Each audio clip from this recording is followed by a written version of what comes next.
Hello, this is Maria, and I'll try to show you the steps we take when we want to add an external block to Moodle.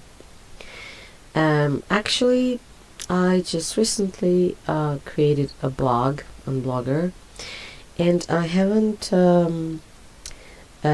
fixed the third-party domain settings yet, so I won't actually be able to finish the process, but I'll just show you the steps that you need to take.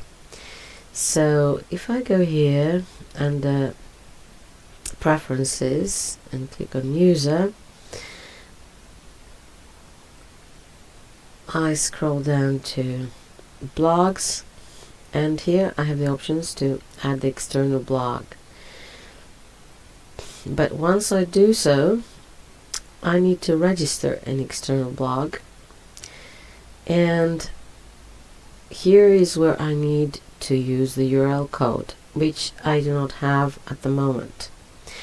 I tried to use the URL at the top of the page, but it didn't actually work. I got a message that it's not accepted. So I need to fix my domain settings.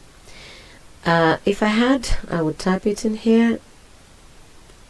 Optionally use another name or maybe the same and save changes, and my blog would be registered, and so I could link it to my Moodle.